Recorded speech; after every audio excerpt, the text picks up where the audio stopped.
اشیاء پر غور کرنے کی اور اشیاء کے حقائق کو سمجھنے کی عادت ذہنی طور پر چاہیے۔ کچھ عادتیں انسانی اعضاء سے تعلق رکھتی ہیں اور کچھ عادتیں انسان کے ذہن سے تعلق رکھتی ہیں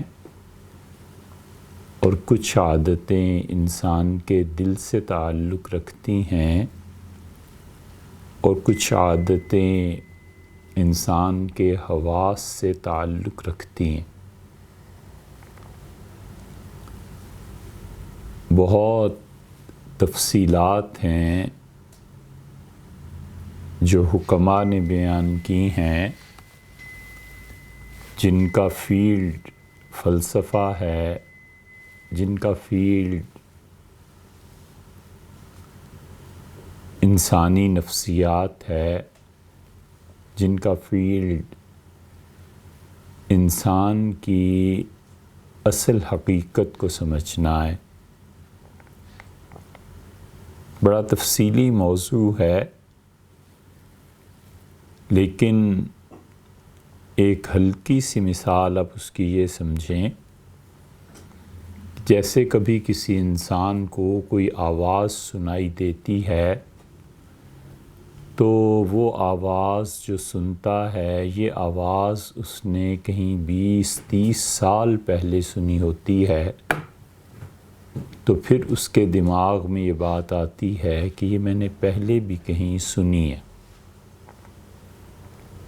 اس کی آواز اس آواز کو ڈھونڈتی ہے ذہنی طور پہ، اور پھر اسے مل بھی جاتا ہے کہ زندگی کے کسی حصے میں یہ بات گزری۔ حافظے کے ساتھ منسلک ہے یہ بات۔ کبھی کبھی کوئی آدمی کوئی خوشبو سونگھتا ہے اور اسے ایک دم سے احساس تو ہوتا ہے کہ چیز میں نے پہلے سے سونگھ رکھی ہے، پھر کچھ دیر کے بعد وہ اپنی قوت حافظہ کو ٹٹولتا ہے تو پھر اسے خیال آتا ہے کہ اوہو، یہ تو میرے ساتھ بچپن میں کہیں ہوا تھا اور اس وقت ایسی خوشبو سونگھی تھی۔ یہ عام انسانی چیزیں ہیں، تو اس لیے یہاں جو حضرات بھی تشریف لاتے ہیں، اس کی ضرورت ہے کہ دماغی طور پر محنتی ہوں اور دماغ کی محنت ہو، کیونکہ مسائل ان کا حل خدا کی عبادت، تلاوت کی کثرت، نوافل کا پڑھنا، یہ سب شعبہ عبادت کا ہے۔ کوئی آدمی عبادت کرتا ہے، بہت اچھی بات کرتا ہے، اور جو شخص خدا کی عبادت کرتا ہے جسمانی طور پہ، وہ بہت بڑی نیکی کے کاموں میں سے ایک کام کرتا ہے۔ اللہ تعالیٰ سب کو توفیق اس کی بخشے، مگر وہاں پر دماغ کی محنت نہیں ہوتی۔ مثلا سبحان اللہ کا پڑھنا ہے، 1000 بار پڑھ لے، 10,000 بار پڑھ لے۔ حضرت ابو ہریرہ رضی اللہ عنہ روزانہ 12,000 مرتبہ اللہ کی تسبیح بیان کرتے تھے، اللہ کی حمد بیان کرتے تھے، اور وہ 12,000 اس لیے کرتے تھے کہ ان کے زمانے میں ایک آدمی کے خون کی قیمت، دیت جو مقرر سیدنا عمر رضی اللہ عنہ نے کی تھی، وہ 12,000 روپے تھے اس زمانے کے۔ تو وہ گویا یہ اقرار کرتے تھے کہ اللہ، میں نے اپنی جان پہ جو بھی ظلم کیا ہے، میں اس کی ادائیگی کر رہا ہوں تیری حمد کی صورت میں، کہ میری جان کو، میرے خون کو بھی بخشا جائے جہنم کی آگ سے۔ لیکن وہ ایک الگ شعبہ ہے، وہ ایک الگ چیز ہے۔ اور ایک ہے کہ ذہنی طور پہ دماغ کی جو عادات ہوتی ہیں وہ ہر ایک شخص میں پائی نہیں جاتی، تو اس لیے مشکل پیش آ جاتی ہے ایسے لوگوں کو۔ تو ان کے لیے مناسب یہی ہے کہ وہ عبادت کریں، دماغ کا کام ان کا ہے نہیں۔ باریک باتیں ان کی سمجھ سے بالا ہیں، تو وہ سمجھتے بھی نہیں ہیں اور پھر وقت ضائع ہوتا ہے ان کا ایسے ہی۔ تو برکت کے لیے نہ آیا جائے یہاں پہ، اس لیے تشریف لائیں کہ جو باریک باتیں ہیں انہیں سمجھا جائے۔ اور ہمارے دور کا یہ باریک باتیں کیوں ہیں؟ اس لیے کہ ہمارے دور کا ایک المیہ یہ بھی ہے کہ کافر ایسی باریک باتوں میں، اعتراضات میں ظاہری طور پر آگے بڑھ گئے۔ ہر آدمی، انٹرنیٹ کا زمانہ آ گیا ہے، ہر آدمی اسلام پہ اعتراض کرتا ہے، خود مسلمان اسلام پہ اعتراض کرتے ہیں، خود اگلی نسلیں ایسے ایسے سوالات پوچھتی ہیں کہ یا اللہ یہ اس کے دماغ میں کیسے آیا ہے، لیکن یہ کہ ہم اس کی قدر کرتے ہیں۔ نہ آتا ہو اس کا جواب یہ الگ بات ہے، ہمیں کون سا آتے ہیں ایسے، لیکن یہ کہ قدر اس اعتبار سے کرتے ہیں کہ اس بچے نے سوچا تو صحیح، کم سے کم اس نے پڑھ کے غلط یا صحیح کوئی نتیجہ تو نکالا، کوئی تعلق تو پیدا ہوا اللہ کی کتاب سے، سنت سے، اسلام سے، دین سے، اس کے موضوع، اس کا جو زیر بحث ہے وہ تو آیا، وگرنہ تو پھر جو حالات چل رہے ہیں وہ آپ کے سامنے ہی ہیں۔ تو دماغی طور پہ جو سوچنے کی صلاحیت رکھتا ہو، ادراک کی قوت رکھتا ہو، یہ ہر انسان کے ساتھ مختلف طرح پہ ہوتا ہے کہ دماغی ترقی ایک جگہ پر رک جاتی۔ مثلاً عبادت کی کثرت ہے، وہ کرتا رہتا ہے تو اس سے اس کا دماغ عالم غیب کی طرف کبھی کبھی منکشف ہوتی ہیں چیزیں، اور عالم غیب کی طرف اس کا دماغ چل پڑتا ہے۔ اور کبھی یہ ہوتا ہے کہ انسان معرفت حاصل کرتا ہے خدا کی، وہ ایک الگ چیز ہے، اور کبھی یہ ہوتا ہے کہ اللہ کے دین کا دفاع کرنے کے لیے جتنے بھی اعتراضات لوگوں کے دلوں میں پیدا ہوتے ہیں، کوئی آدمی اس پہ لگ جاتا ہے۔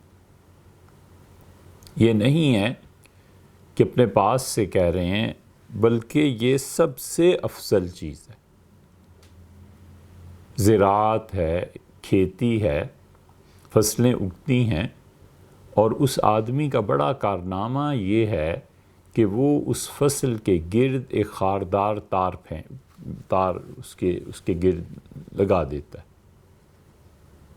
اگر وہ نہ لگائے تو جانور یہ ساری فصل برباد کر دیں اور تباہ کر دیں۔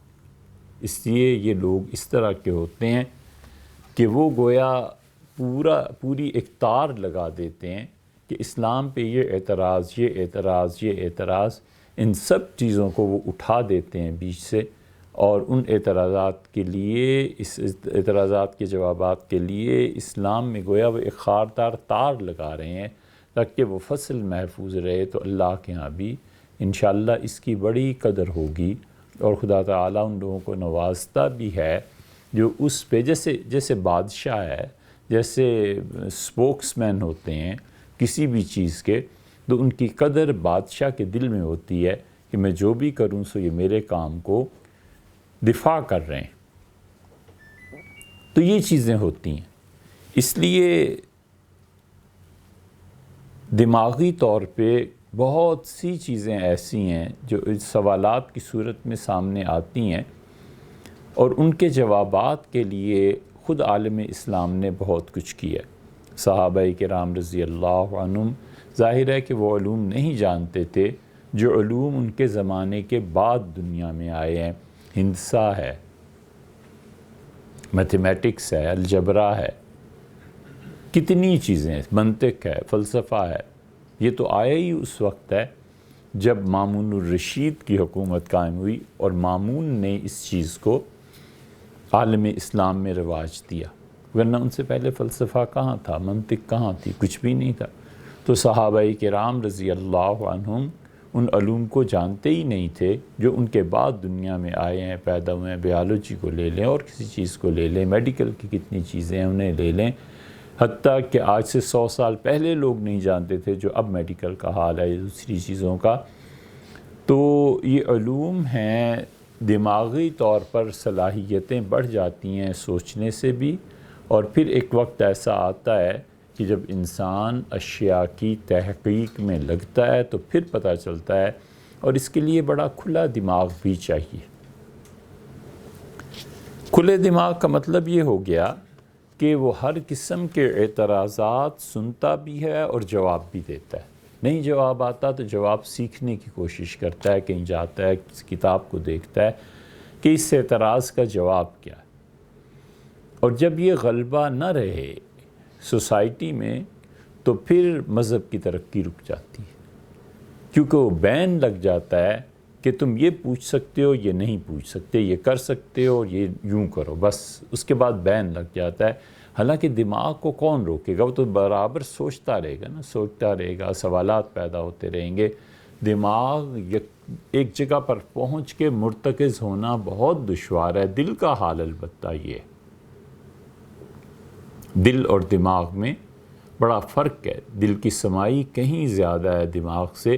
دماغ مسلسل سوچتا ہے اور اس کے نتیجے میں ترقی یا تنزل، جیسا اس کا فیصلہ ویسے اس کے نتائج۔ اور لیکن دل کا حال یہ نہیں ہوتا۔ دل ایک مرتبہ کسی چیز سے مطمئن ہو جاتا ہے، پھر بڑی مشکل سے اس میں تبدیلی واقع ہوتی ہے، ورنہ اصلاً تبدیلی واقع ہی نہیں ہوتی کہ دل اس جگہ پر اطمینان ہے، یہ چیز ہے۔ اب مثلاً اولاد ہے اپنی، دل اس کے بارے میں مطمئن ہوتا ہے کہ میرا بیٹا ہے، بیٹی ہے، ساری زندگی نہیں سوچتا کہ کسی اور کا بھی ہو سکتا ہے، کہ وہمہ بھی نہیں گزرتا اس کے دل میں یہ کیا چیز ہے، دل لگ گیا ہے بس اس بات پہ، محبت بھی ہے، سب چیزیں ہیں۔ تو بہت سے لوگ اس کا جو برا مانتے ہیں کہ یہ سوال نہ کرو، یہ سوال منع ہے، اور شرعی ہتھیار جب استعمال کرتے ہیں تو تم کافر ہو گئے، تم مرتد ہو گئے، تم ایسے ہو گئے، تم ایسے ہو گئے۔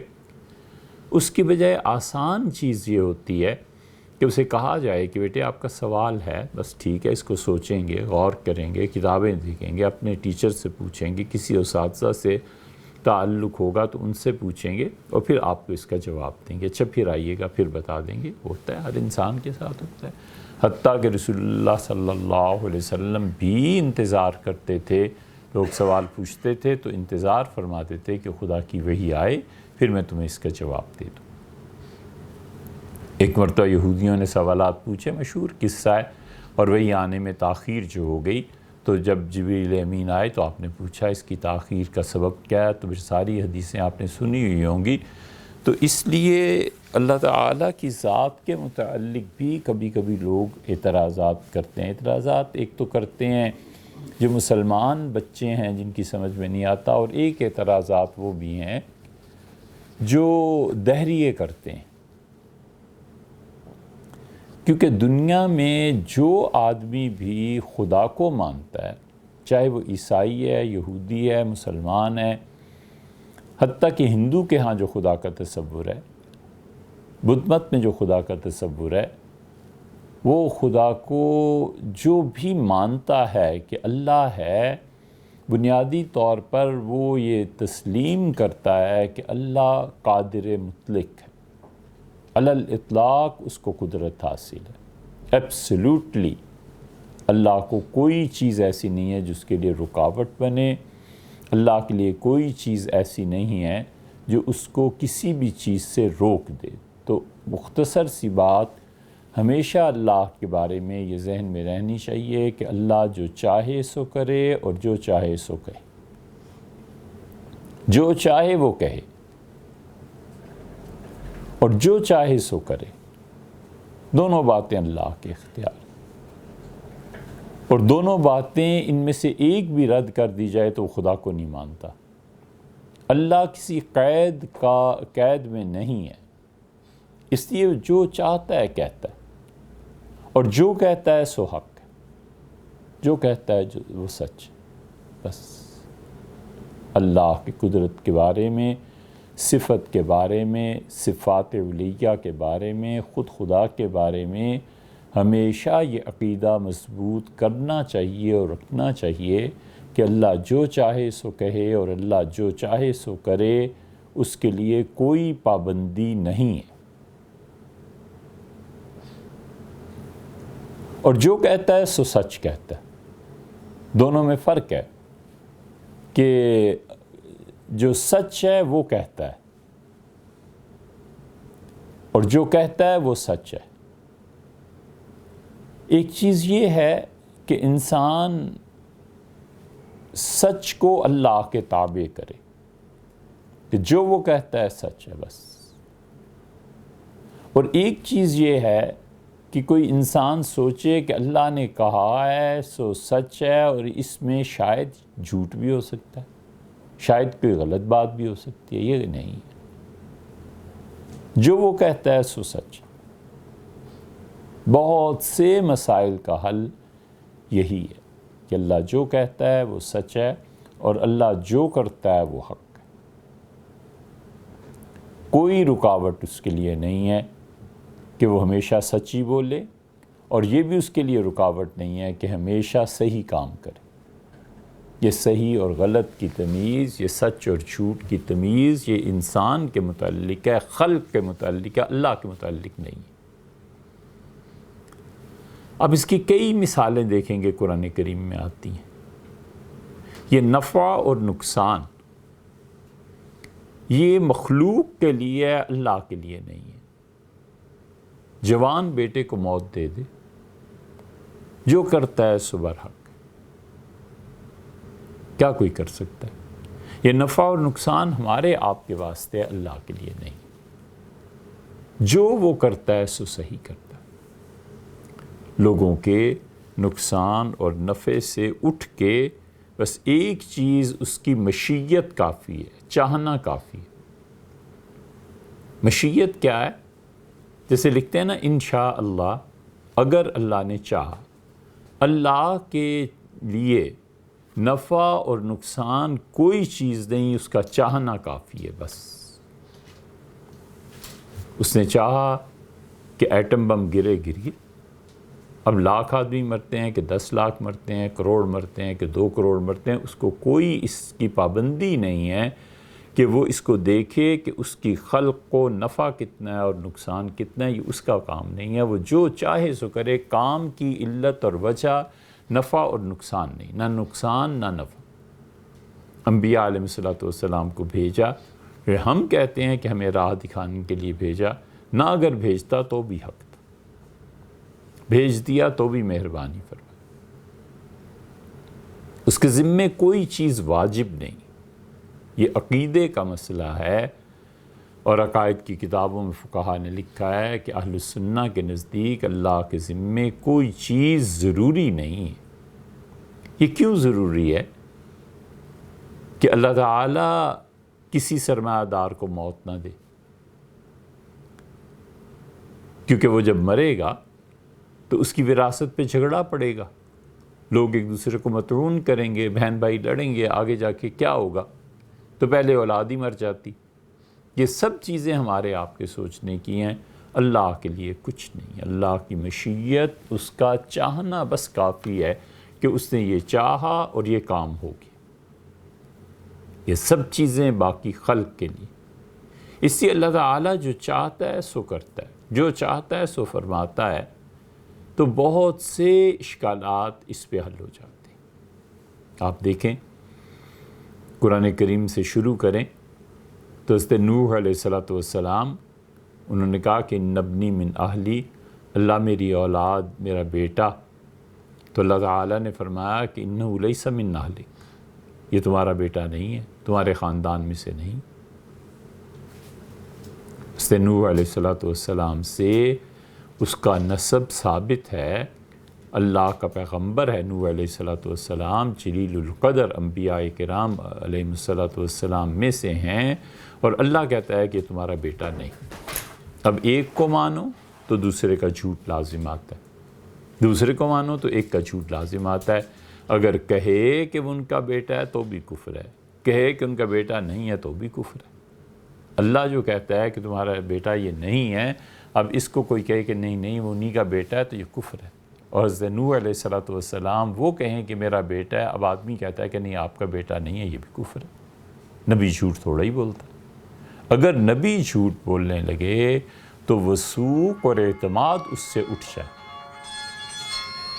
نبی اگر جھوٹ بولے معاذ اللہ تو وثوق اور اعتماد اٹھ جائے۔ اعتماد اٹھ گیا تو باقی رہ ہی کیا گیا۔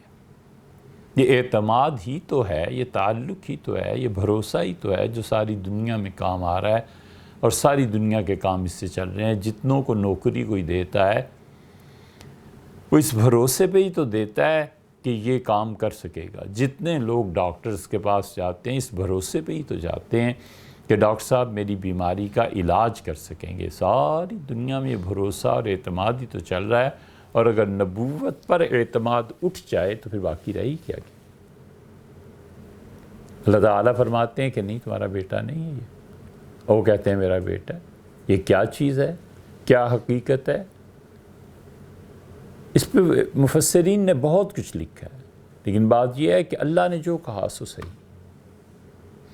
یہاں تسلیم کے بغیر کوئی چارہ نہیں۔ جتنے مذہب کو مانتے ہیں وہ خدا پر کسی پابندی کے قائل ہی نہیں ہے۔ وہ کہتے ہیں اللہ جو چاہے سو کرے، جو چاہے سو کہے، ہم اس کو پابند نہیں کر سکتے، اور ہماری عقل اور شعور بھی اتنا نہیں ہے کہ ہم ایسی بات بھی کریں۔ اگر بات کرے گا تو کفر کی بات کرے گا۔ اللہ نے ایک بات کہی کہ کہتا ہے ایسے نہیں ہے تو یہ کفر ہوگا۔ اب اس کی اور مثال لے لیں۔ منافقین آئے، اللہ تعالیٰ فرماتے ہیں اذا جاءک المنافقون، اور جب آپ کے پاس منافق آتے ہیں تو کہتے ہیں کہ نشہد انک رسول اللہ، ہم یقیناً پورے یقین اعتبار سے کہتے ہیں کہ آپ حقیقت میں اللہ کے رسول ہیں، ہم شہادت دیتے ہیں، ہم گواہی دیتے ہیں۔ اللہ فرماتے ہیں واللہ یعلم انک لرسول، اور اللہ یقیناً اس بات کی تصدیق کرتا ہے، اللہ کے علم میں ہے کہ آپ اس کے رسول ہیں، لیکن یہ منافقین جھوٹ بکتے ہیں۔ اب وہ کہتے ہیں آپ اللہ کے رسول ہیں، اللہ کہتا ہے میں بھی گواہی دیتا ہوں کہ آپ میرے رسول ہیں، لیکن یہ جھوٹ بکتے ہیں، حالانکہ بات ان کی سچ ہے، گواہی تو سچی ہے نا کہ رسول اللہ صلی اللہ علیہ وسلم اللہ کے رسول ہیں۔ اللہ تعالیٰ کہتے ہیں کہ میں گواہی دیتا ہوں کہ آپ میرے رسول ہیں، یہ بھی سچ ہے، لیکن فرق دیکھو کتنا ہے کہ اگر وہ کہیں رسول ہیں تو جھوٹے، اور اللہ کہتا ہے میں کہتا ہوں کہ آپ میرے رسول ہیں، یہ سچ ہے، یہ سارا ایمان ہے، دین ہے، اور کہہ وہ بھی رہے ہیں، لیکن اللہ کہتا ہے اتنے جھوٹے ہیں، اتنے جھوٹے ہیں کہ حتیٰ کہ یہ شہادت اور گواہی دیں کہ آپ اللہ کے رسول ہیں تو بھی جھوٹ ہے۔ اللہ تعالیٰ نے رسالت کی نفی نہیں فرمائی، اور کیسے ہو سکتی تھی؟ اللہ تعالیٰ نے ان کے سچ اور جھوٹ پر بات کی ہے کہ یہ اتنے جھوٹے ہیں، اتنے جھوٹے ہیں کہ اگر آپ کی رسالت کی بھی گواہی دیتے ہیں تو اس کے پس پشت ان کی کچھ ذاتی اغراض ہیں جو کار فرما ہیں۔ یہ اصل میں رسالت کی بحث نہیں ہے، اور نہ آپ کے رسول ہونے نہ ہونے پر کوئی ایمان اور عقیدے کا مسئلہ ہے، ان کے اپنے مقاصد ہیں جن کو وہ پورا کرنا چاہتے ہیں۔ اب یہاں دیکھیں دونوں باتیں ایک دوسرے کا تضاد بن جاتی ہیں۔ وہ بھی کہتے ہیں اللہ کے رسول، اللہ بھی کہتا ہے آپ میرے رسول ہیں علیہ الصلوۃ والسلام، لیکن دونوں میں فرق کتنا ہے؟ بظاہر ایک آدمی سوچتا ہے اور کہتا ہے شہادت اس معاملے میں سچی دے رہے ہیں نا، اللہ کہتا ہے جھوٹ بولتے ہیں۔ اب کیا کرے آدمی سوائے اس کے کہ اللہ جو چاہے سو کرے، اور جو چاہے اللہ سو کہے، جو وہ کہتا ہے وہ سچ، جو وہ کہتا ہے حق اور سچائی، کذب اور برائی کے معیار یہ ہم لوگوں نے قائم کیے ہیں۔ اللہ کے لیے کوئی چیز بری نہیں ہے، اللہ کا کوئی فیصلہ ایسا نہیں ہے جو حق کے علاوہ ہو، وہ جو چاہے سو کرے اور جو چاہے سو کہے۔ اب اس کی تیسری مثال دیکھیں، آپ پڑھیں سورہ الرحمن تو اللہ تعالیٰ نے سورہ الرحمن میں کیا کیا باتیں ارشاد فرمائی ہیں۔ آدھی کے قریب صورت ایسی ہے، آپ اس پہ غور کریں، اللہ کے انعامات کا ذکر ہے۔ علم القرآن، اللہ تعالیٰ نے قرآن کو نازل فرمایا، علمہ البیان، انسان کو اس کی تشریح کی توفیق بخشی، اور پھر آگے چل کے باغات کا ذکر اور اس کا ذکر اور اس کا ذکر، اور ہر فَبِأَيِّ آلَاءِ رَبِّكُمَا تُكَذِّبَانِ، تم اپنے پروردگار کی کس کس نعمت کو جھٹلاؤ گے۔ اور جب پہنچتے ہیں مفسرین یہاں تو پھر وہ دشوار گزار راستوں میں اور کانٹوں سے بھرے ہوئے جنگل میں سے گزرتے ہیں کہ اللہ تعالیٰ فرماتے ہیں کہ یرسل الیکما، میں تم دونوں پر، انسانوں پر بھی اور جنوں پر بھی جہنم کی آگ، شعلے، دھواں، یہ سب پھینکوں گا اور لگیں گی تمہیں جہنم کی چیزیں یا آ کے، اور تم اللہ کی کس نعمت کو جھٹلاتے۔ آدمی سوچتا ہے کہ یا اللہ کسی آدمی کو جیل میں ڈال دینا، اوپر سے اس کے اوپر آگ بھی پھینکنا، گرم پانی بھی پھینک دینا اور اسے دھوئیں بھی دینے، اور یہ سب چیزیں، یہ کیسی نعمت ہے؟ یہ نعمت کہاں سے ہے؟ یہ تو عذاب ہے اچھا خاصا۔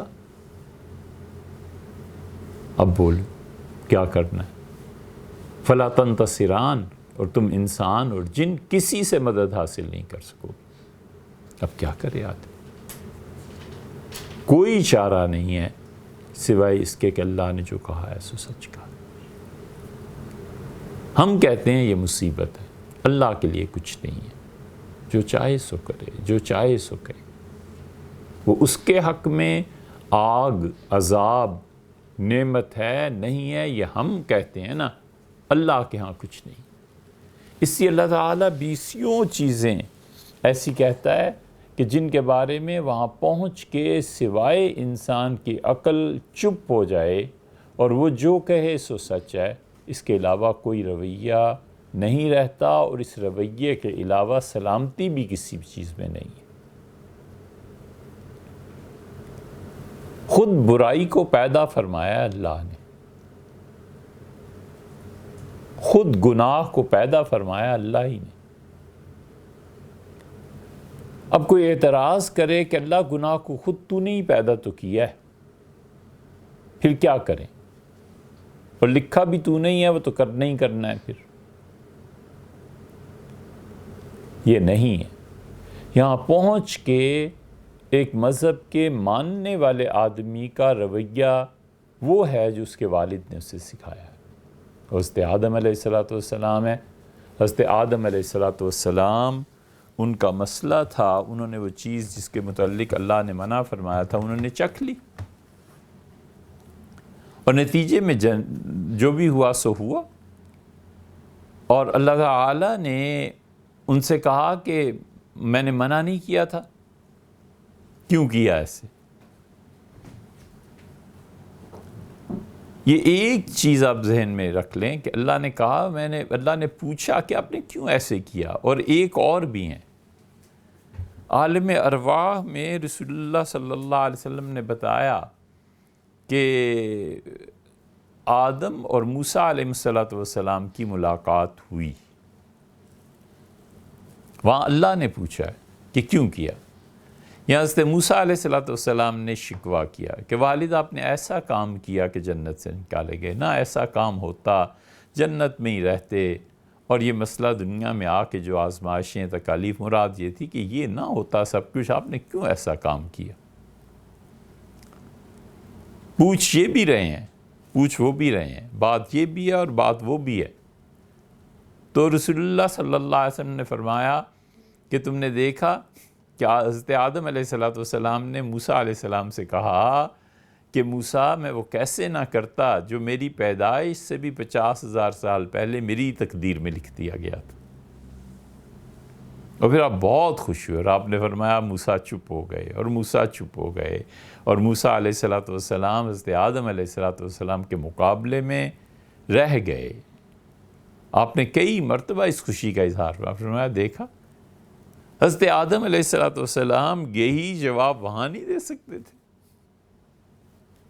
کہہ دیتے نا کہ میں کیسے اس سے بچ سکتا ہوں، اسے آپ نے خود تحریر فرمایا تھا، آپ نے کر دیا تھا، یہ آپ کی پوری سکیم کا ایک حصہ تھا، تو میں کیسے نہ کرتا؟ نہ، وہاں نہیں بولے۔ اور وہاں کا ربنا ظلمنا انفسنا، اللہ ہم نے اپنی جان پہ ظلم کر لیا، ہم دونوں نے، ہم سب نے، وَإِن لَّمْ تَغْفِرْ لَنَا وَتَرْحَمْنَا، اور دو چیزیں کہیں، ایک اللہ اگر آپ بخش نہ دیں اس لغزش کو اور رحم نہ فرمائیں، لَنَكُونَنَّ مِنَ الْخَاسِرِينَ، اللہ ہمارا بڑا نقصان ہو جائے گا، ہم ان لوگوں میں سے ہو جائیں گے جن لوگوں نے نقصان اٹھایا۔ وہاں جواب اور ہے، یہاں جواب اور ہے۔ یہاں کہہ دیتے کہ حضرت موسیٰ علیہ السلام سے کہ بھئی اللہ نے مغفرت فرما دی، اللہ نے رحمت کر دی، چھوڑو اس قصے کو، اللہ نے مہربانی کر دی۔ نہ، یہاں کا جواب وہاں اور وہاں کا جواب یہاں، یہ دونوں آپس میں ملتے نہیں ہیں، ہو بھی نہیں سکتا تھا۔ دونوں ایک دوسرے کے، ادھر حضرت موسیٰ حضرت آدم علیہ السلام نے اللہ تعالیٰ کی تقدیر کا سہارا لیا، اور وہاں پہ خدا کی رحمت اور مغفرت کا سہارا لیا۔ اس اصول پہ پوری کتاب و سنت آپ دیکھیں، ہزاروں، سینکڑوں نہیں، ہزاروں مسائل اس پہ حل ہوتے ہیں کہ اللہ جو چاہے سو کہے اور جو چاہے سو کرے۔ قرآن میں اتنی آیات ہیں، اللہ تعالیٰ نے فرمایا کہ ان امہاتم الا اللہ ولدنا، اور لوگوں کی مائیں وہ ہیں جنہوں نے انہیں جنم دیا ہے۔ ماں وہی ہوتی ہے جو جنتی ہے، ماں حقیقت میں وہی ہے۔ باپ کے متعلق بھی اللہ تعالیٰ نے فرمایا کہ تم جس کی اولاد ہو تمہارا نسب وراثت اس سے چلے گی۔ زبان سے کسی کو اپنا بیٹا کہہ دینا، بنا لینا، اس کی کوئی حیثیت تمہارے ہاں جو ہے وہ نہیں ہے۔ تم جو کچھ سمجھتے، اس لیے کہ عرب منہ بولے بیٹے کو اپنے حقیقی بیٹے پہ ترجیح دیتے تھے، اپنی بات کی لاج رکھتے تھے۔ لیکن اللہ تعالیٰ نے فرما دیا، اب ماں اگر وہی ہے جس نے جنم دیا ہے، تو حضور اقدس صلی اللہ علیہ وسلم کی 11 کے قریب بیویاں یہ مومنوں کی مائیں کیسے بن گئیں؟ ان سے تو جنم ہوا ہی نہیں۔ ام المومنین جتنی امہات المومنین رضی اللہ عنہ، ان سب کو دیکھ لیں۔ حضرت عائشہ رضی اللہ عنہا ہیں جن کی سیرت، جن کی پاک باتیں ہر مسلمان سنتا ہے، اور ام المومنین حفصہ ہیں، ام سلمہ ہیں، رملہ ہیں، رملہ بنت ابی سفیان ہیں، ام حبیبہ رضی اللہ عنہا جنہیں ہم کہتے ہیں رضی اللہ عنہ، سب سے خدا راضی ہوا۔ اب ان میں سے کسی نے جنم نہیں دیا، اور اللہ تعالیٰ فرماتے ہیں ایک جگہ یہ اور ایک جگہ یہ۔ ہم کہتے ہیں برحق، اللہ جو تو کہے سو وہی سچ، جو تو کرے سو وہی ٹھیک۔ اب اگر جنم والی ماں ہوتی ہے تو یہ ماں ہی نہیں بنتی، اور اگر اللہ کے کہے سے ماں بنتی ہے تو پھر جنم والی ساری کہاں جائے گی؟ ہر ایک کے بارے میں تو اللہ نے نہیں یہ کہا نا۔ یہاں پہ پہنچ کے سوائے اس کے کہ اللہ کی قدرت اور اختیار پہ آدمی نظر رکھے، اس کے علاوہ حل نہیں ملتا۔ جتنی بھی بحثیں ہم نے جو خدا کی توفیق سے تھوڑا بہت پڑھا، یا جتنی بھی مباحث اس سلسلے میں دیکھی، آخر پہ پہنچ کے بندہ یہاں پر ہتھیار ڈال دیتا ہے۔ امام رازی نے بحث کی ہے، ابو علی سینا نے بحث کی ہے، جبر اور اختیار کی ساری مباحث ہیں، مثنوی میں ملے گی، علامہ اقبال کیا ملے گی، حکیم ثنائی کی حدیقۃ الحقائق اس میں ہر جگہ ملے گی، لیکن آخر سب کا نتیجہ یہی نکلتا ہے جو آپ سے عرض کیا کہ اللہ جو کہے سو وہ حق ہے، اور جو کرے وہ صحیح۔ اور یہ بات بھی یہ نہیں ہے کہ ہم تصدیق کر رہے ہیں، ہماری حیثیت ہی کیا ہے؟ ہماری تصدیق اور تردید سے اسے فرق ہی کیا پڑتا ہے؟ پوری کائنات کی کل جو کچھ ہے مخلوق، جس کے متعلق بھی ایسا اور ویسا، اتنا اور اتنا کہا جا سکتا ہے، وہ سب مخلوق ہے۔ بس آپ کبھی ان لفظوں کو سوچیں، ہم روز بولتے ہیں اتنا اور اتنا، یہ اتنا اور اتنا سب مخلوق کے بارے میں آتا ہے، اللہ کے بارے میں نہیں، ہو ہی نہیں سکتا۔ ایسا اور ویسا اللہ کے بارے میں نہیں ہو سکتا، اس لیے کہ اگر ایسا اور ویسا اللہ کے متعلق مان لیں تو پھر وہ تو مخلوق ہو گئی۔ پھر اس کا مطلب یہ ہے کہ ہم نے اسے دیکھا بھی، پھر اس کا مطلب یہ ہے کہ حواس خمسہ نے اس کو اپنی قید میں لے لیا۔ یہ ایسا اور ویسا جتنا ہے، خاتون بازار گئیں اور کہتی ہیں کہ بیٹی نے کہا تھا کہ کپڑا خرید لاؤ، تو ایسا کپڑا تھا یا ویسا تھا؟ وہ ڈیزائن تھا یا یہ ڈیزائن تھا؟ والد نے کہا یہ کام کر دو، انہوں نے کہا ابا اتنی پیمائش ٹھیک ہے، یا اتنی ہو یا اتنی ہو وہ جو دیکھ کے آئے ہیں؟ یہ جتنے پیمانے ہیں، ایسا اور ویسا، اتنا اور اتنا، یہ سب پیمانے ہیں نا ناپ تول کے، اگر اس میں خدا آ جائے تو پھر خدا رہا ہی کیا، خدا پہ قید لگ گئی نا، ولیعذ باللہ۔ تو اس لیے آخر پہ پہنچ کے یہی بات آ جاتی۔ آپ کبھی غور کریں حضرت آدم اور موسیٰ علیہ السلام کے قصے میں کہ حضرت موسیٰ علیہ السلام رہ گئے، یہ بات اگر وہاں ہوتی تو پھر کیا ہوتا۔ اسی لیے رسول اللہ صلی اللہ علیہ وسلم سے 2 باتیں پوچھی گئیں اور آپ نے دونوں کا جواب تقریباً ایک دیا۔ بڑا نازک مسئلہ ہے، یہ حدیث عام طور پہ سنانی بھی نہیں چاہیے۔ بعض چیزیں ایسی ہوتی ہیں شریعت میں بھی جو ہر آدمی کی سمجھ میں نہیں آ سکتی، ہر آدمی نہیں اس تک پہنچ سکتا، اور ولیعذ باللہ کبھی اس کے لیے گمراہی کی کوئی راہ بھی کھل جاتی ہے۔ تو احادیث میں بہت چیزیں ایسی ہیں جو لوگوں میں نہیں سنائی جا سکتی، وجہ اس کی یہ کہ جو شعور اور ادراک کی بلندی چاہیے وہ نہیں ہوتی۔ آپ اپنے علوم میں دیکھ لیں، اب میڈیکل کی ہر چیز اگر ڈاکٹر مریض کے سامنے بیان کرنا شروع کر دے تو یہ کیسے ممکن ہے؟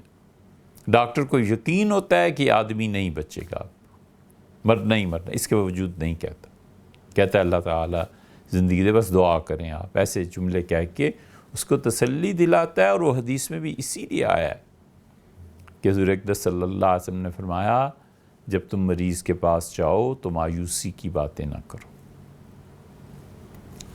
تم اسے اللہ سے امید دلاؤ۔ مایوسی کی باتیں کرنے کا فائدہ کیا کہ یہ جو مرض ہے نا یہ تو جان لیوا ہے، وہ فلانا بھی اس میں مر گیا تھا، فلانے کو ہوا تھا تو یہ ہو گیا تھا، اس کو تو اور بیچارے کو پریشانی ہوگی کہ یہ کیا ہو رہا ہے۔ فرمایا اس سے زندگی کی باتیں کرو، امید دلاؤ اسے، اس لیے کہ بڑے سے بڑا مرض اور بڑی سے بڑی چیز اللہ کے قبضے میں، اللہ کی قدرت میں۔ تو سارا خلاصہ اور نچوڑ اس کا بس اتنا ہی نکل آتا ہے کہ اللہ جو چاہے سو کرے اور جو چاہے سو کہے۔ قرآن بھرا پڑا ہے ان مثالوں سے، لیکن ہم غور نہیں کرتے۔ ہم نے یہ ساری مثالیں قرآن کریم سے ہی دی نا۔ اب اس کی ایک اور مثال دیکھیے، فرعون ایمان لے آیا۔ اگر فرعون ایمان لے آتا 2-4 دن پہلے موت کے غوطے سے تو اللہ کے لیے کیا مسئلہ تھا؟ اور اس نے 3 مرتبہ اقرار کیا ہے ایمان لانے کا، رد فرما دیا کہ نہیں ہے تمہارا ایمان، ختم ہو گئی بات۔ اس نے کہا کہ آمن، تو میں ایمان لایا، اس پروردگار پر، اللہ کو مانا۔ دوسری مرتبہ، تیسری مرتبہ اس نے کہا جس میں بنو اسرائیل ایمان لائے ہیں تو رسالت کو بھی تو مان لیا۔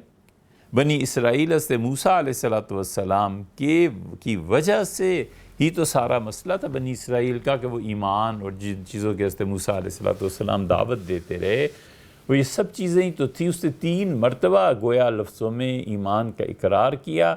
اللہ تعالیٰ نے فرمایا الآن، اب، اور اس سے پہلے تم کیا کرتے رہے؟ رد فرما دیا۔ اب جو رد کیا ہے 3 مرتبہ کے اس ایمان کا، یہ اس کی مرضی ہے۔ اسی لیے فقہا اور یہ جو علم کی مباحث میں پڑھے ہیں نا، یہ نہایت زیرکی اور دانائی کی باتیں اور بہت باریک باتیں، اس لیے ہر ایک کی سمجھ میں بھی نہیں آتی۔ کئی مرتبہ لوگ شکایت کرتے ہیں یہ باتیں سمجھ میں نہیں آتی۔ ہم کہتے ہیں کہ امکان کی حد تک کبھی سمجھنے کی کوشش بھی کی ہے،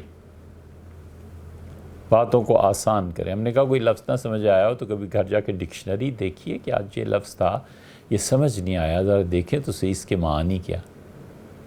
محنت نہیں کرنی، پکا پکایا حلوہ ہے تو بھی اسے نہیں کھانا۔ اب اس کے بعد آدمی کیا کرے، کہاں جائے؟ سوچنے کی بات ہے نا۔ تو ہم کہتے ہیں عبادت کرو، یہ تو دماغ کی باتیں ہیں۔ اور جو شخص بھی دماغ کی ایکسرسائز نہیں کرتا، سوچتا نہیں ہے، سمجھتا نہیں ہے، سوچنے کے بعد اس کے نتائج برآمد نہیں کرتا، اس کے لیے کوئی راہ نہیں ہے، پھر وہ عبادت ہے۔ اور عبادت اس اعتبار سے اچھی ہے کہ اس میں انسان کو اللہ کا اعتبار، اللہ پر یقین جو پیدا ہوتا ہے تعلق سے پیدا ہو جاتا ہے۔ یہ بھی ایک بات ہے۔ ایک ہے تعلق جس کی بنیاد آدمی کی عبادت اور بندگی ہے، ایک ہے تعلق جس کی بنیاد دلائل ہیں۔ دونوں میں بڑا فرق ہے، نفع دونوں میں ہے، لیکن اس مقام پہ پہنچ کے جو تعلق عبادت کی وجہ سے پیدا ہوتا ہے وہ تعلق معیت، وہ اعتماد ہے اور بھروسہ ہے، اور بھروسہ بڑے کام کی چیز۔ تعلق پیدا ہو جاتا ہے نا، مثلاً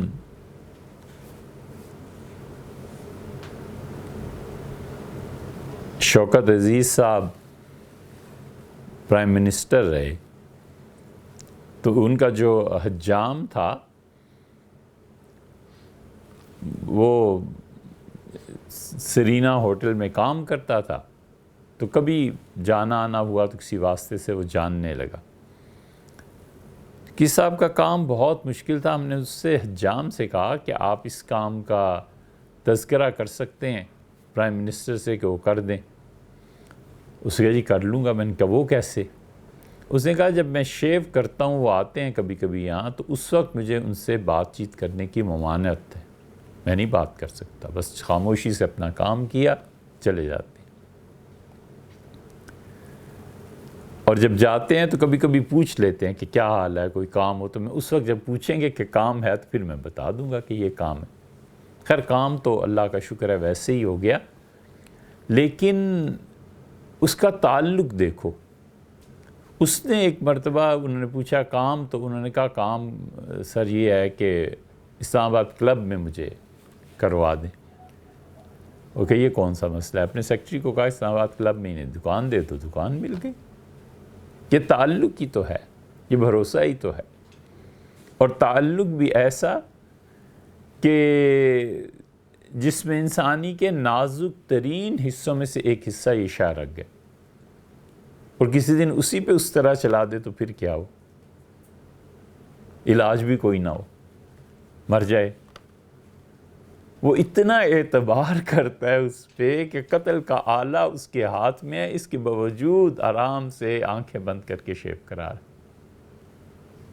یہ تعلق ہی تو ہے، اور کیا ہے؟ یہ تعلق جو پیدا ہوا ہے اس کی بنیاد ایک دوسرے پر اعتماد ہے، اس کی بنیاد دلائل نہیں ہے۔ دلائل ہوں تو پھر تو جانا ہی نہیں چاہیے، دلائل ہوں تو پھر تو اس کے، اسی لیے یہ مغلوں کے ہاں آتا ہے، بادشاہوں کے ہاں، بڑے اور جگہوں پر بھی، کہ ایک لٹھ بردار ہوا کرتے تھے۔ یہ جو آتا ہے نا دلی کا ایک محلہ، اسے پڑھتے ہیں یہاں بہت سے لوگ بلی ماران۔ یہ بلی ماران نہیں ہے، یہ بلی ماران ہے۔ بلی کو کسی نے کسی پہ کیا پھینکنا تھا، بلی ماران۔ بلیاں ہوتی ہیں لوہے کے، اس کی لکڑی کے بہت بڑے بڑے لٹھ جو ہوتے ہیں، بلیاں ڈالتے ہیں نا چھتوں میں، تو بلی ماران ہوتے تھے۔ یہ جب فوجیں چلتی تھیں تو ہمارے ہاں یعنی مغلوں کے ہاں یہ یا مسلمانوں کی جتنی تہذیب تھی اس میں پلٹنیں ہوتی تھی مختلف۔ ایک پلٹن ہوتی تھی جو بلی ماران ہوتی تھی، ایک پلٹن ہوتی تھی جس کے پاس سانپ، بچھو، اس طرح کی چیزیں ہوتی تھی۔ یہ روایت تو بھٹو صاحب کے دور تک رہی کہ جلسہ ناکام کرانا ہوتا تھا تو کسی بھی لیڈر کا، تو وہاں سانپ چھوڑ دیتے تھے، بھگدڑ مچ جاتی تھی۔ یہ سارے حربے اور کرتوت اب تک بھی رہے جو یہ سیاستدان ایک دوسرے کے لیے کرتے تھے۔ ایک بات ذہن میں اس سے ہٹ کے اچانک آ گئی، دیکھو وہ الفاظ جو مذہب کسی کے متعلق متعین کر دے، ان الفاظ کا مذاق اڑانا اسے اس مذہب سے خارج کر دیتا ہے۔ وہ الفاظ دلیل ہیں اس بات کی کہ جو مذاق اڑا رہا ہے اس کے دل میں اس کی کوئی قدر باقی نہیں۔ اب دل کا حال تو ہم جانتے نہیں، ہم تو زبان سے کہہ سکتے ہیں اور اس کے علاوہ کچھ نہیں۔ زبانی پہ بھروسہ، زبانی کے متعلق صحیح یا غلط کا فیصلہ کیا جا سکتا۔ جو ہندو جتنے بھگوان کا مذاق اڑاتے ہیں، یہ کرتے ہیں، وہ اپنے مذہب کے اعتبار سے مذہب سے خارج، کیونکہ اگر ان کے دل میں بھگوان کی کوئی عزت تکریم ہوتی تو یوں اس کو گالیاں دیتے اور یوں اس کا مذاق اڑاتے۔ اس کا مطلب یہ ہے کہ ان کے دل میں اس بھگوان کی جو بھی وہ مانتے ہیں،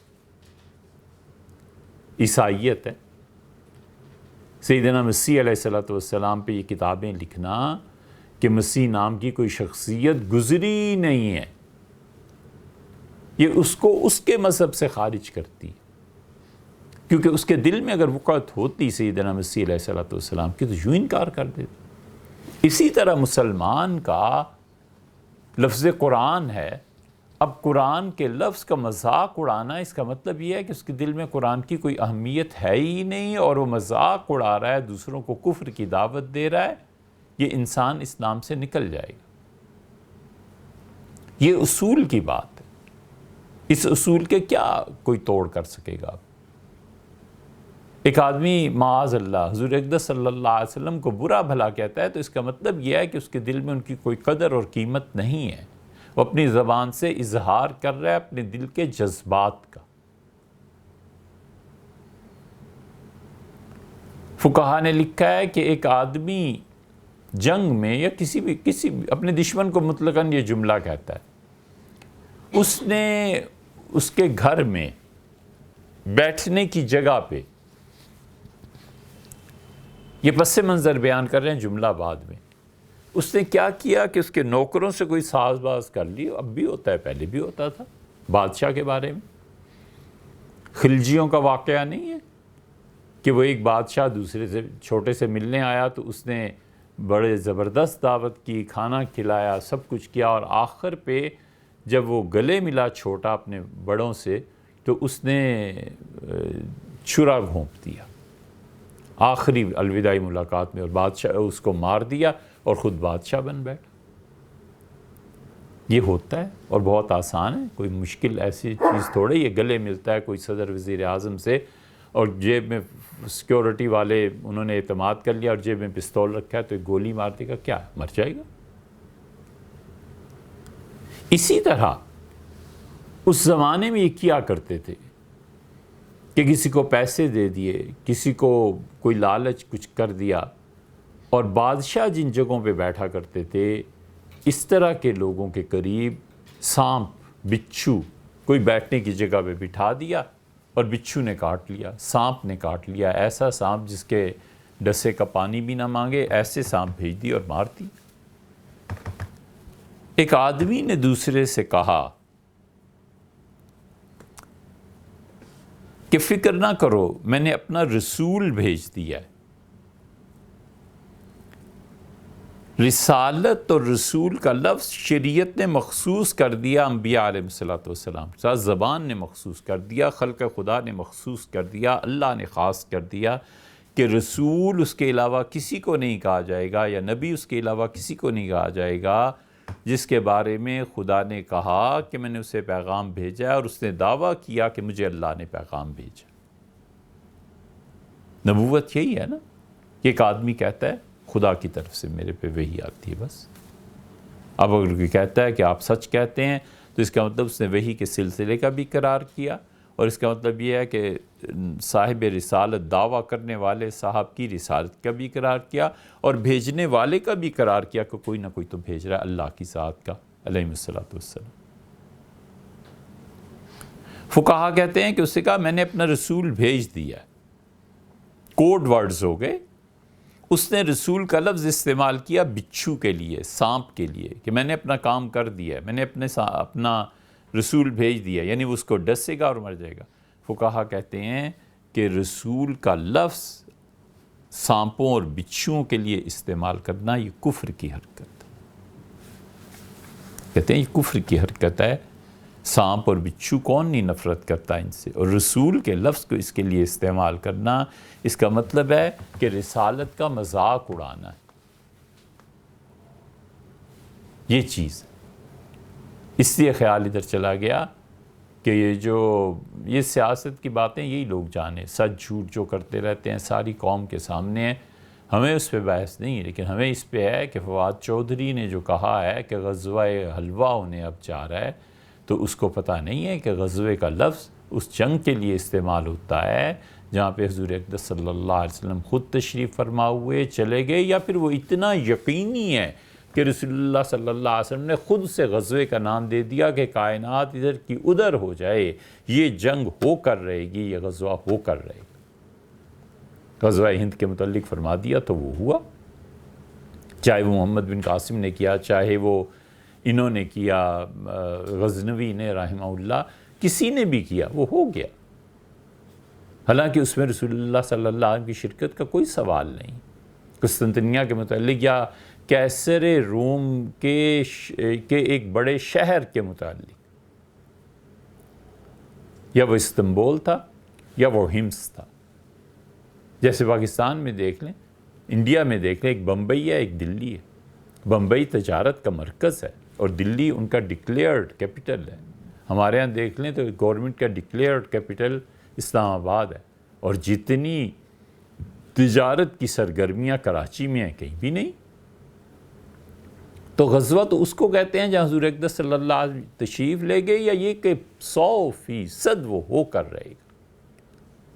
اب اس غزوے کے لفظ کا مذاق اڑانا یا غزوے کے لفظ کو اس اپنی سیاست میں استعمال کرنا، یہ کیا چیز ہے؟ خدا سے ڈرنا چاہیے، اللہ تعالیٰ کا خوف اصل ہے، ڈرنا چاہیے۔ خدا کبھی گرفت فرما لے تو اوپر کا نیچے ہو جاتا ہے، خاندان مٹ جاتے ہیں، پوری نسلیں غائب ہو جاتی ہیں۔ بھٹو کی نسل کو دیکھو، غائب ہو گئی نا، کیا باقی رہا؟ بیٹا مارا گیا اور بہن وزیر اعظم ہے اور کچھ بھی نہیں کر سکتی۔ بھائی مارا گیا، وزیر اعظم بہن ہے، کچھ بھی نہیں کر سکی، ساری نسل ہی مٹ گئی، ختم ہوئے۔ اللہ کا خوف نہیں ہے، خدا کی گرفت اتنی شدید ہوتی ہے کہ پھر اس وقت بندہ اپنے بچائے کو بھی نہیں بچا سکتا، کچھ بھی نہیں کر سکتا۔ بہت مثالیں ایسی سیاست میں ملیں گی، دنیا کی تاریخ میں ملیں گی کہ اللہ کی پکڑ جب آئی تو پھر آدمی بچ نہیں سکتا، اس لیے کہ خدا ہی بچانے والا ہے، اور وہی جب نہ بچانا چاہے تو پھر کون بچائے؟ تو بلی ماران ہوتی تھی، بلیاں بڑی بڑی رکھی ہوئی ہوتی تھیں، گرز جس کو کہتے تھے، بلی بھی کہتے تھے، اور اتنے مضبوط طاقتور کہ پوری بلی جو چھت پہ پڑتی ہے اس سے وہ اٹھاتے تھے اور مارتے تھے دشمن کے سر پہ، تو مر جاتے تھے۔ پلٹنیں ہوتی تھیں بہت، ایک پلٹن پوری ہوتی تھی بلبن کے زمانے میں، پھر مغلوں کے زمانے میں بھی، اور وہ صرف علماء اور سادات پہ مشتمل ہوتی تھی۔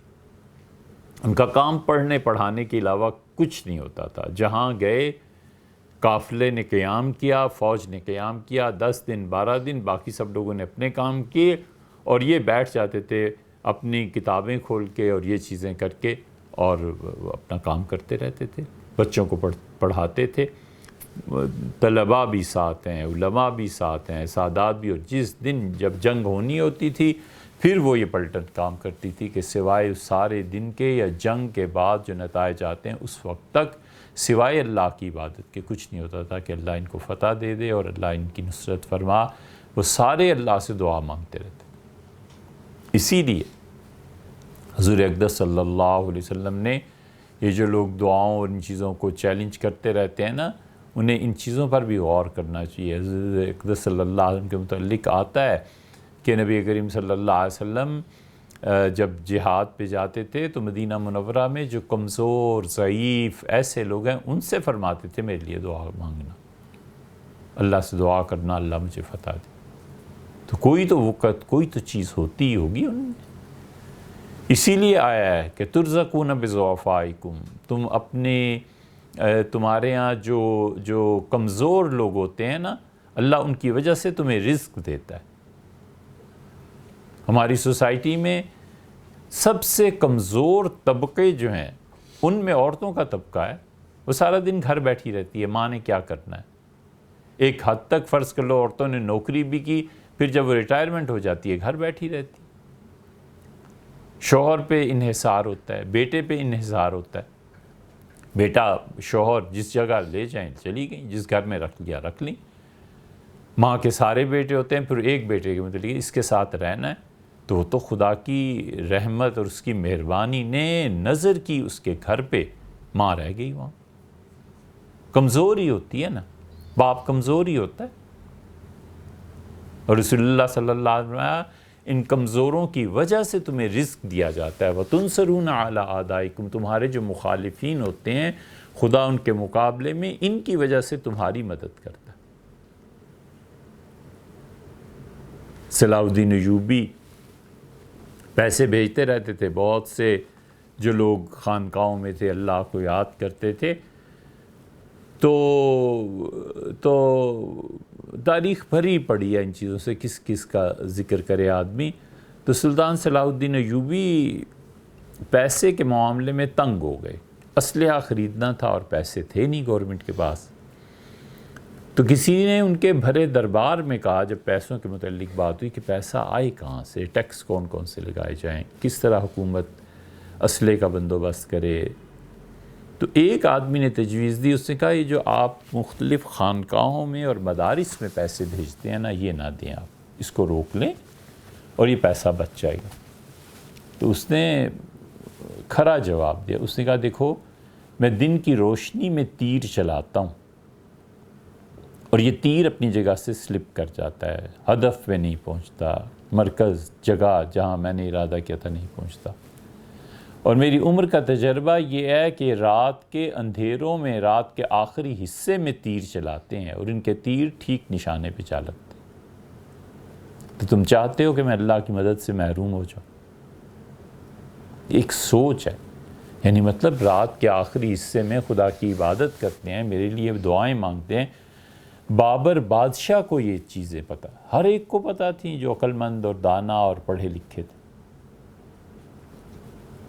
مغلوں کے آپ اوقات، اس میں باقاعدہ مستقل ایک وقت تھا جب پڑھنا ہے بادشاہ سلامت ہے اور کچھ نہیں، صرف پڑھنا ہے، بیٹھ کے کتابیں پڑھنی ہیں۔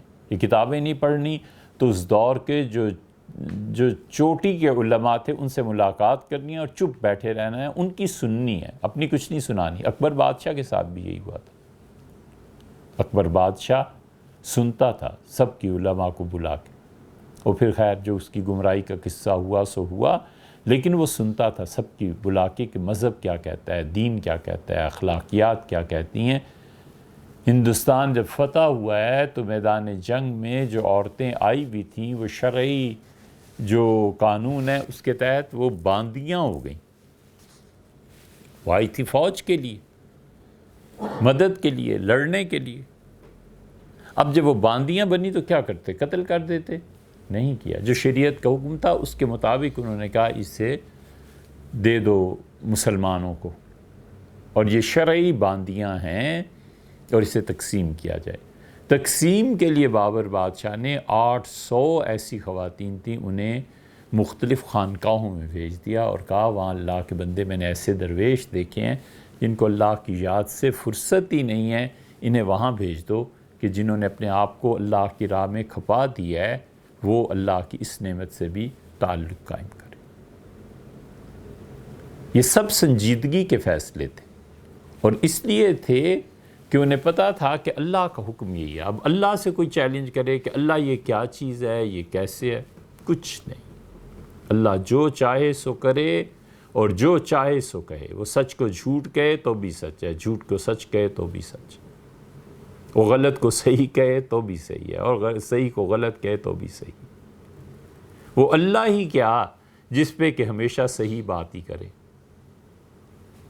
ہم پابندی لگائیں نہ، کچھ نہیں۔ ہم کہتے ہیں جو تو کہتا ہے بالکل سچ۔ اب کبھی ایک لفظ پہ غور کریں، آپ نے سورہ طارق کے آخر پہ اسے کئی مرتبہ علماء سے سنا ہوگا، انہم یکیدون کیدم و اکید کیدا، قید کا لفظ ہے، یہ تدبیر کرتے ہیں کہ آپ کو شکست دیں یا آپ کے خلاف کچھ کریں، وہ عقید و قیدہ، اور اللہ نے کہا میں بھی تدبیر کرتا ہوں۔ قید کہتے ہیں خفیہ طور پر مکر کرنے کو، قید خفیہ چھپا کر اس کو نہ پتہ چلے، اور کوئی مکر یعنی تدبیر کرنا، اچھے معنی میں بھی استعمال ہوتا ہے، برے معنی میں بھی استعمال ہوتا ہے، دونوں طرح استعمال ہوتا ہے۔ اور قادز زند، یہ اصل ہے، قادز زند، منجنیک ہوتی تھی نا منجنیک نہیں، چکماک، منجنیک میں تو لگتے تھے، چکماک کہتے تھے اس پتھر کو جن کے رگڑنے سے آگ پیدا ہوتی ہے۔ پرانے زمانے میں یہ دیا سلائی اور یہ چیزیں نہیں ہوتی تھی، چکماک پتھر ہوتا تھا، پتھر کو پتھر پہ مارتے تھے، چنگاری نکلتی تھی، پھر جو بھی تیل ویل جو بھی کوئی چیز کپڑا اس پہ آگ لگ جاتی۔ یہ چکماک پتھر خاص قسم کا پتھر ہوتا تھا، اب بھی دنیا میں پایا جاتا ہے۔ جو لوگ شکار کے لیے جاتے ہیں تو چکماک پتھر ساتھ رکھ لیتے تھے، اب ماچس بھی رکھ لیتے ہیں۔ چکماک پتھر پہلی مرتبہ ہم نے امریکہ میں دیکھا، وہاں باقاعدہ سانچے میں ڈھلے ہوئے پتھر ملتے ہیں کہ اس کو ایک سے دوسرے سے رگڑو تو چکماک اس سے، اس کو عربی میں کہتے تھے زند، قاد الزند، وہ پتھر جو آگ کو نکالنے میں، آگ کو پھینکنے میں تھوڑا سا وقت لے۔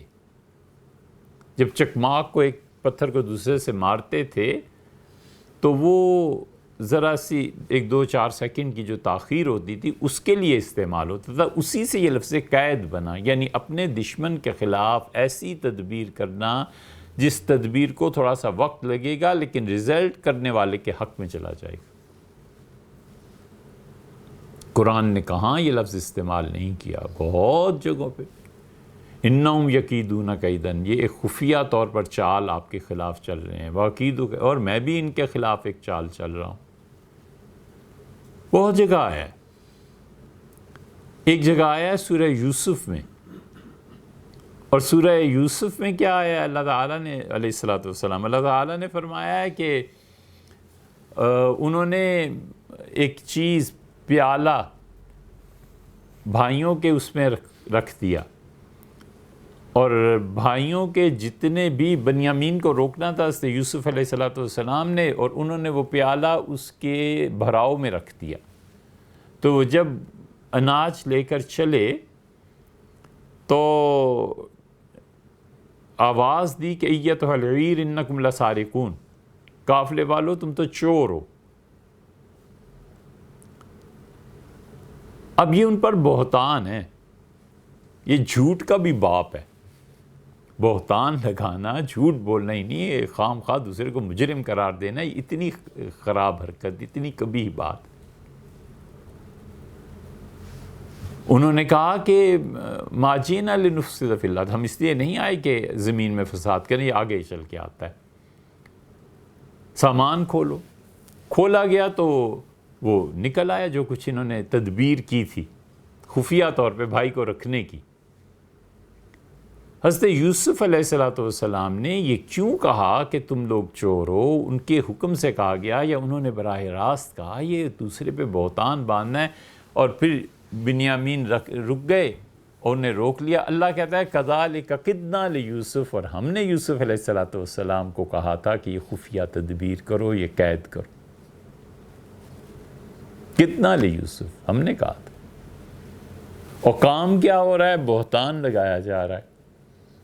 اور بالکل اس کے بعد کذالک کدنا لیوسف، ہم نے یوسف سے کہا کہ یہ تدبیر کرو خفیہ طور پہ، ان پہ بہتان لگے، بھائی رہ جائے گا، نرفع درجات من نشاء، ہم جس کے چاہیں درجے بلند کریں۔ اب بہتان لگانے پہ سزا ملنی چاہیے تھی، یہ ترقی درجات ہو رہی ہے۔ مفسرین نے بہت کچھ اس پہ لکھا ہے، بہت کچھ. سیدھی سادی بات یہ ہے کہ اللہ جو آپ چاہیں کریں، جو آپ چاہیں کریں. ہماری عقل اس معیار تک پہنچتی ہے نہیں پہنچتی، یہ سب ہماری بحثیں ہیں. مفسرین نے بہت اس پہ لکھا ہے، بڑی اچھی اچھی تعویلات بھی کی ہیں. سیدھی سادی بات یہ ہے کہ قید کا لفظ اچھائی کے لیے بھی استعمال ہوتا ہے، برائی کے لیے بھی. اللہ کے ہاں اچھائی کے لیے استعمال ہوا ہے، برائی کے لیے نہیں. کہ ہم نے ایک تدبیر کی اور ہم نے یوسف علیہ السلام کو اس بات کی اجازت دی کہ وہ یہ تدبیر کر لیں. بہت سی توجیحات کی گئی ہیں، مگر اصل بات در حقیقت یہی ہے کہ جو اللہ چاہے سو کہے اور جو اللہ چاہے سو کرے. اگر ہم اسے قیود میں لانا شروع کر دیں، ایسا اور ویسا، اتنا اور اتنا، اور خدا یہ ہے اور یہ نہیں، یعنی وہ قیود جس کے متعلق اشارے میں کہا جا سکتا ہے اللہ کی ذات ایسی نہیں ہے. مگر یہ سب چیزیں آتی ہیں جب بنیادی طور پہ اللہ تعالیٰ سے محبت پیدا ہو جائے. یہ محبت ادب سکھاتی ہے، یہ محبت تعظیم سکھاتی ہے، یہ محبت بتاتی ہے کہ کس حد تک بات کرنی ہے اور کیا بات نہیں کرنی. بندہ بہت سی باتیں باوجود جانتے ہوئے کہ یہ سچ ہے، یہ حقیقت ہے، نہیں بول سکتا، چپ رہتا ہے، اس لیے کہ محبت خاموش کر دیتی. بیسیوں مرتبہ ایسے ہوتا ہے. اللہ کا ادب اور احترام اس کی محبت کے نتیجے میں آتا ہے، اور جب ادب اور احترام محبت کے نتیجے میں پیدا ہوتا ہے تو آدمی بہت سے کاموں سے رکتا ہے کہ اس کی محبت، اس کے ساتھ تعلق ایسا ہے. امام احمد بن حنبل رحمۃ اللہ علیہ جب بیماری زیادہ بڑھ گئی وفات کے مرض میں، تو ہائے اس طرح کے الفاظ تھے.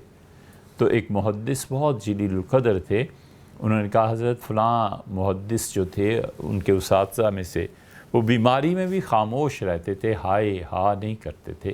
کہتے تھے یہ اس کے ادب کے خلاف ہے، اللہ کے ادب اور احترام کے خلاف. وہ کہتے میں نے سنائی یہ بات، اور اس کے بعد وفات تک انہوں نے ایک حرف منہ سے نہیں نکالا، چپ ہو گئے اللہ کے ادب اور احترام. یہ مقام اس درجے کا ہے، ہر آدمی نہیں کر سکتا، بالکل نہیں کر سکتا. یہ اپنے اپنے حالات کی بات ہے. حضرت قاسم نانوتوی رحمۃ اللہ علیہ کے حالات میں لکھا ہے کہ بیماری حتیٰ کہ وفات ہو گئی، چپ رہے، کچھ نہیں کہا. حضرت حاجی امداد اللہ صاحب مہاجر مکی رحمۃ اللہ جو ان کے شیخ تھے، ان کے متعلق لکھا ہے کہ ذرا سی بھی سر درد بھی ہو جاتا تھا تو کہتے تھے مر گیا، بھئی کوئی شربت لاؤ، کوئی حکیم کو بتاؤ، کوئی دوا دو، میں تو بس گیا اس دنیا سے. کسی نے کہا حضرت آپ بالکل صبر نہیں کرتے اس معاملے میں اور فوراً حکیم اور دوائیاں اور یہ وہ. تو کہنے کے توبہ توبہ بھائی، ان کے حکم ہو اور میں اپنی ہمت دکھاؤں؟ ہمت کچھ نہیں ہے، بس آؤزاری کے علاوہ کچھ کام نہیں. کہ میں ضعیف ہوں، میں بہت کمزور ہوں، میرے متعلق یہ فیصلہ نہ فرمائیں. حال ہے اپنا اپنا، ہر ایک کا اپنا رنگ ہے، یہ بھی صحیح ہے اور وہ بھی صحیح. لیکن جب بات اللہ کی آ جاتی ہے تو اللہ کی محبت کا غلبہ پھر چیزوں کو سلجھاتا ہے. اللہ کی محبت کا غلبہ نقطۂ نگاہ کو بدل دیتا ہے. اللہ کی محبت کا غلبہ انسان کی فکر پر جب غالب آ جاتا ہے تو پھر انسان کی نظر وسیع ہو جاتی ہے، اور جب نظر وسیع ہو جاتی ہے جس شخص کی بھی اعتراضات کم ہو جاتے ہیں. بس یہ پکا اصول ہے.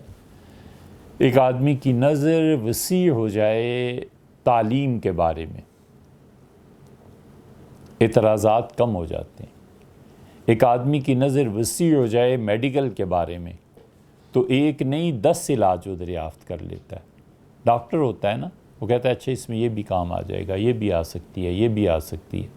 نظر وسیع ہوتی ہے. اور اگر نظر محدود رہے، جتنا وہ میڈیکل کالج میں پڑھ کے آیا تھا تو نظر محدود ہوتی ہے، اعتراضات بھی پیدا ہوتے ہیں. نظر کی محدود ہونے کی وجہ سے کہتا ہے اچھا اس دوائی کو اس میں تو یہ ہے، اس میں تو یہ ہے، اس میں تو یہ ہے.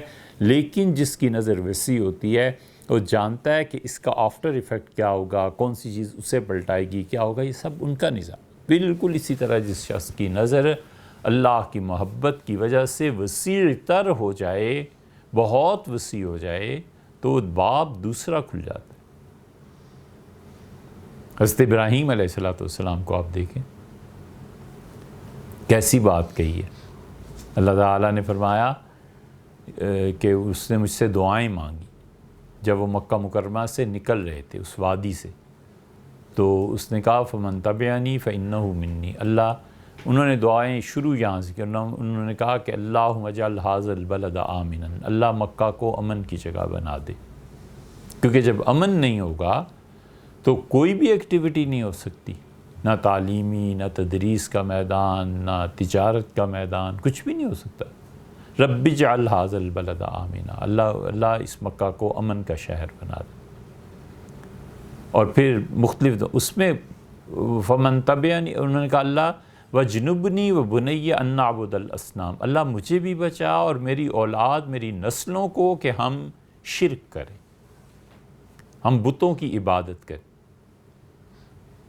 اور پھر کہا کہ فمن تبعنی فإنہ منی، اللہ جو ان میں سے میری بات مانے وہ میرے ہی ساتھ ہے، وہ ہم میں سے ہی ہے۔ دین ابراہیمی اسی لیے کہتے ہیں فمن تبعنی فإنہ منی، اللہ جو شرک نہ کرے، بتوں کی عبادت نہ کرے، وہ میرا ہی پیروکار ہے۔ ومن عصانی، اور اللہ جو میری بات نہ مانے، یہ نہیں کہا کہ ہم میں سے نہیں ہے، یہ کہا کہ فإنک انت الغفور، اللہ تو بخشنے والا ہے، تو مہربان۔ آپ حضرت ابراہیم علیہ السلام کے قصے میں دیکھتے ہیں کیسے ظہور ہے کہ اللہ جو چاہے سو کرے اور جو چاہے سو کہے، کہ آگ ہے ہمیشہ کائنات میں جلاتی رہی ہے، آئندہ بھی جلاتی رہے گی، آگ میں تپش ہے، انہوں نے کہا ٹھنڈک ہے، ٹھنڈک ہو، بس ختم، قصہ ہی کوئی نہیں، لاؤ اب جتنے مرضی دلائل، انہوں نے فرما دیا نا کہ ٹھنڈک ہے، ٹھنڈک ہے،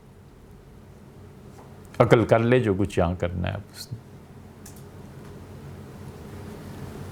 حضرت عیسیٰ علیہ السلام کے متعلق انت قلت للناس، تم یہ لوگوں کو تعلیم دیتے رہے کہ مجھے اور میری ماں کو خدا بناؤ۔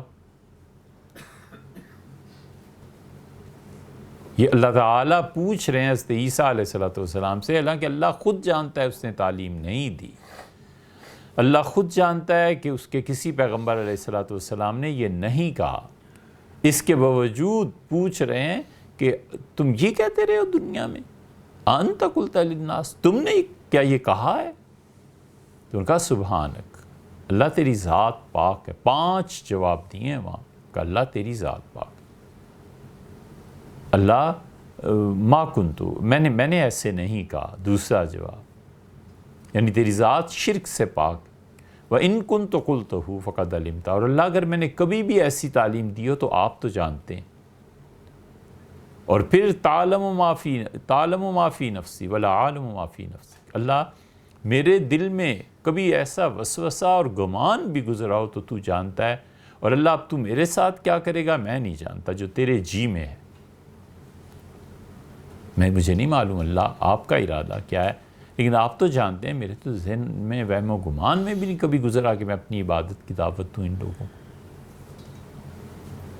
اور ان تغفر لہم، یہ ہے محبت، اگر آپ ان عیسائیوں کو ان کو معاف فرما دیں، فإنہم عباد، اللہ اگر آپ انہیں معاف فرما دیں آپ کی مہربانی، ان تعذبہم، اور اللہ اگر آپ انہیں عذاب دینا چاہیں، عیسائیوں کو جہنم میں ڈالنا چاہیں، تو فإنہم عبادک، اللہ یہ تیرے بندے ہیں، تو جو چاہے سو کرے۔ حضور اقدس صلی اللہ علیہ وسلم نے تہجد میں پڑھنی شروع کی سورہ بقرہ، پھر آل عمران، پھر سورہ نساء، سورہ مائدہ کی اس آیت پہ جب پہنچے تو صبح ہو گئی، اور اس ایک آیت کو بار بار پڑھتے رہے، رات پوری گزر گئی کہ ان تعذبہم فإنہم عبادک، اللہ اگر آپ عذاب دینا چاہیں یہ سب آپ کے بندے ہیں، اور اللہ اگر آپ مغفرت فرما دیں تو آپ بڑے بخشنے والے اور مہربان۔ کائنات کے جتنے مقدس ہیں، جتنے اللہ کے محبوب ہیں، سب کو اٹھا کر جہنم میں ڈال دے تو بھی صحیح ہے، اور سب کو جنت دے دے، فرعون اور حامان اور اپنے نافرمانوں کو، کون کہہ سکتا ہے کہ یہ کیوں ہمارے اور آپ کے لیے، اللہ کے لیے نہیں ہے، تو جو کرے سو حق۔ اور جو کہے سو سچ۔ یہ اہل السنہ کا عقیدہ ہے۔ اس عقیدے کے برعکس معتزلہ کا عقیدہ ہے، اس عقیدے کے برعکس اہل تشیع کا عقیدہ ہے۔ وہ کہتے ہیں کہ ان کے عقیدے کے مطابق اللہ کا کوئی فعل، کوئی چیز ایسی نہیں ہے جو خدا کسی کی عقل کے خلاف کرے، انسانوں کی عقل کے خلاف کرے۔ یہ ہے اصل بات۔ وہ کہتے ہیں اللہ پابند ہے قوانین کا، اور یہاں آ کے رہ جاتے ہیں، پھر وہ تعویل کرتے ہیں۔ انہیں کہو کہ اللہ پابند ہے قانون کا، تو قانون تو آگ کا ہے جلانا، پھر وہاں پہ سرد کیوں کر دیا ابراہیم علیہ السلام؟ یہ یہاں آ کے تعویلیں کرنے لگتے ہیں، نہیں ایسے ہوا اور ایسے ہوا اور یہ ہوا اور وہ ہوا، وہاں قرآن کی آیت کا مطلب یہ نہیں ہے، یہ ہے۔ سیدھی طرح کہو یار عقیدے کی بات سچی کہ اللہ جو کہے سو حق ہے اور جو کرے برحق۔ یہاں پہنچ کے عقیدے کا فرق پڑتا ہے۔ اللہ کو انسانوں کی عقل کا پابند بنانا یہ گمراہی ہے۔ بڑے سے بڑا ذکی، بڑے سے بڑا ذہین آدمی کائنات میں جو گزرا ہوگا یا کبھی آئے گا، اللہ کو تو علم ہے نا، اس شخص کی عقل کا بھی پابند اللہ کو بنانا یہ ظلم ہے، زیادتی ہے، یہ خدا کے حق میں نافرمانی۔ تو اس لیے آپ سے بات کی تھی کہ آپ حضرات جو تشریف لاتے ہیں وہ باریک باتیں ہوتی ہیں، اور ان لوگوں کے لیے ہوتی ہیں جو دماغی کام کرنا جانتے ہیں۔ عبادت ایک الگ چیز ہے۔ کوئی عبادت کرے جو دن رات 100 نفل پڑھتا ہو، روزانہ چاہے پورے قرآن کی تلاوت کرتا ہو، کچھ ہوتا ہو، اس کے لیے یہ نہیں ہوتی۔ وہ ایک اس کا رنگ ہے اپنا، اس کے لیے یہ چیزیں مناسب بھی نہیں ہوتی، پھر سمجھ بھی نہیں آتی۔ تو برکت کے لیے نہ آیا کرے۔ برکتیں ان چیزوں میں ہیں، عبادت کرے، اتنی دیر قرآن پاک پڑھ لے، اتنی دیر تلاوت کر لے۔ یہ باتیں عقائد کی کئی مرتبہ اور بہت باریک باتیں ہوتی ہیں۔